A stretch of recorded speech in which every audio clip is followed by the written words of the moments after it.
Alright, hello guys, how's it going? In this video, the last video of 2019, I'm going to be presenting you our first and preliminary spring 2020 forecast. It's going to be super excited to go over the precipitation forecast, temperature forecast, severe weather forecast, and our overall forecast.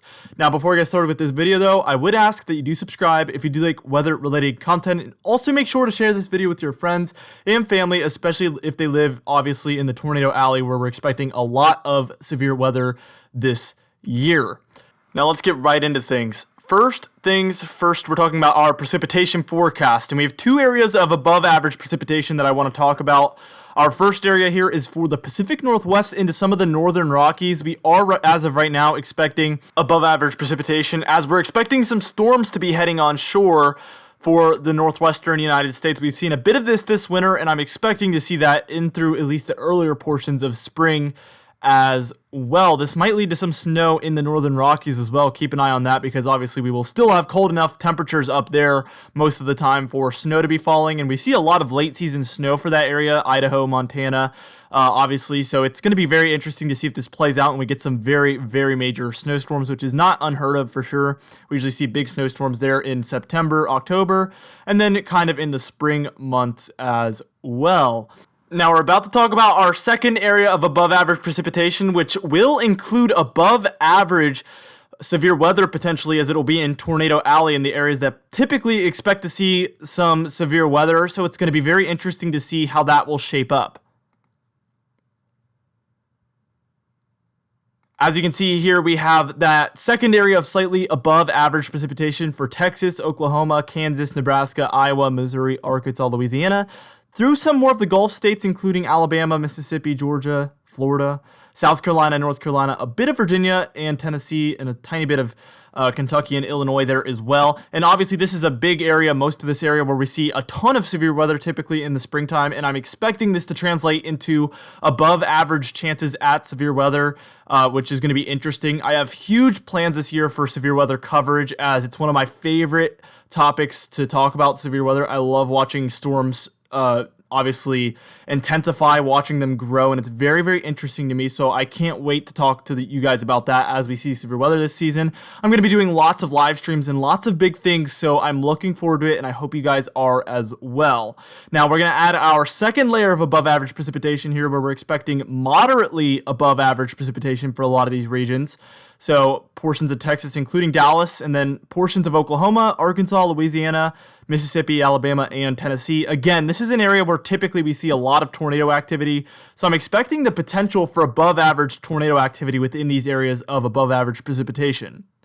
Now, we're about to talk about where we could see some more dry conditions, and then also after that, we're going to start talking about our temperature forecast, which is going to be very exciting, because where the cold air and the warm air collides is where we would typically see the most severe weather setup. So it's going to be very, very interesting to see if that actually translates to more severe weather.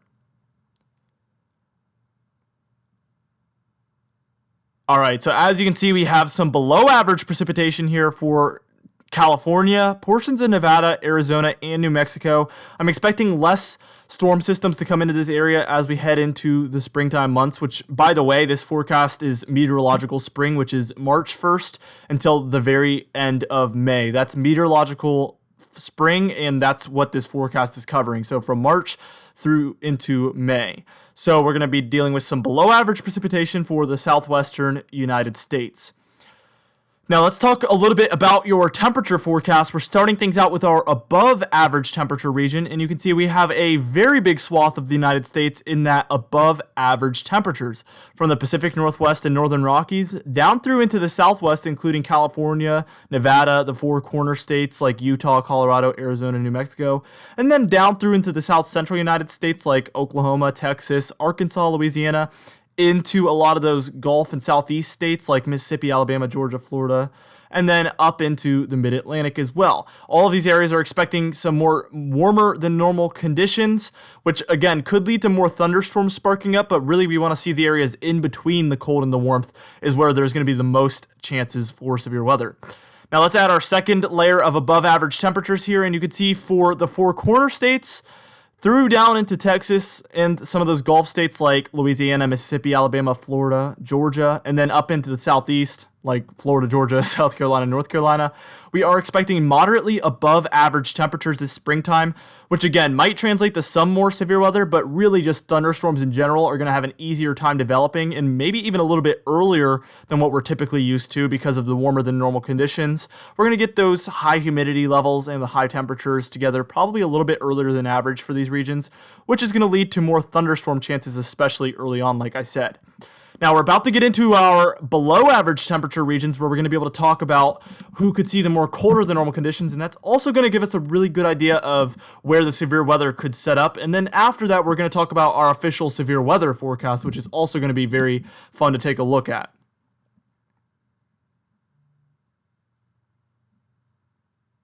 All right, so here's where we're expecting the most cold temperatures to set up. You can see from the Midwest, like areas like North Dakota, South Dakota, Minnesota, Iowa, Wisconsin, Illinois, Michigan, and then into some of the interior northeastern United States like Indiana, Ohio, Pennsylvania, and New York. We are expecting slightly below normal temperatures to set up in this region. And again, you really want to pay attention to those areas in between the warmth and the cold. So areas like Kansas, northern Oklahoma, northern Arkansas, into Missouri and Illinois, as well as areas like Nebraska and Colorado can get a lot of severe weather sometimes as well. These areas look to really be more chance at severe weather than typical, I would say, just because you're in between that cold air mass and the warm air mass most of the time. But I also think states like Oklahoma, northern Texas, and portions of northern Mississippi, Alabama, and Georgia are going to have much above average severe weather this season. So let's talk about that severe weather outlook now, because I've been talking all about severe weather, but I haven't shown you what I'm actually thinking as far as severe weather.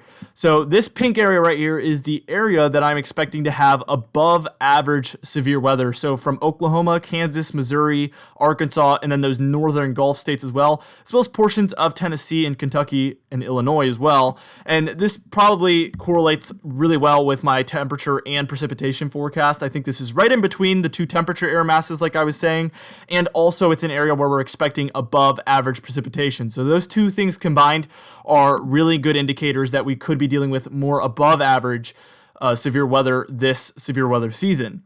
Now, we have a second layer here, and this is where I'm thinking especially we could have some extra severe weather. So from portions of Oklahoma in through northern Arkansas, northern Mississippi, northern Alabama, and then portions of Tennessee, I think this is going to be the most above average region of severe weather this severe weather season. All right, now we're about to get into our overall forecast, which is going to be super exciting to take a look at. It's going to give you a really good idea of what your region could be expecting as far as the weather patterns are concerned. All right, so we're going to start out in the Northwest and work our way east. So here for the Pacific Northwest, we're expecting stormy at times, and you probably picked up on that on the precipitation forecast as well. We're going to be dealing with some storms moving onshore, especially earlier on, like I said, and I'm expecting that to lead to above average precipitation for that lighter green area. Now, to your south, we have more dry than normal conditions there for California, Nevada, Utah, and Arizona. Like I said before, we're just going to have less storms moving onshore, I believe, this springtime, and that's going to lead to slightly drier than normal conditions. It probably won't be too noticeable, though. I think we will have some storms at times. Now, for the Rockies, I'm expecting snowy conditions within that white region. I think we're going to see winter continue into March and April for these regions, and that's very, very typical for those regions. So I just wanted to let you guys know that I am expecting plenty of snow to still be around for the Rockies as we head into, again, like March, April, and maybe even a little bit of May.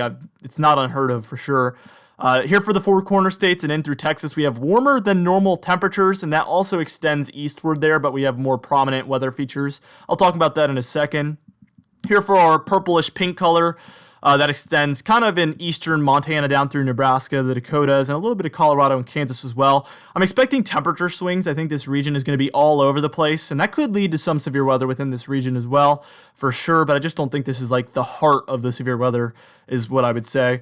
And there for the Midwest and then through portions of the Great Lakes and Northeast as well. Colder than normal conditions, like I said before in the temperature forecast. We are going to be dealing with some colder than normal conditions there. To our south, most of the severe weather is going to be located within this red region, especially this is going to be where most of the above average severe weather at least sets up. So I expect some big severe weather outbreaks within that red shade. To your south, though, we have above average thunderstorms for this green area with the above average temperatures and above average precipitation. It's just inevitable that we will have more thunderstorms than what we're typically used to within that region, most likely. And then last but not least, for the mid-Atlantic and northeastern United States, we have a late start to spring. I think winter's going to try to stick around through March, and then some point in April, we'll probably see a big change and switch up in it, and then it'll finally arrive. That's what I'm very...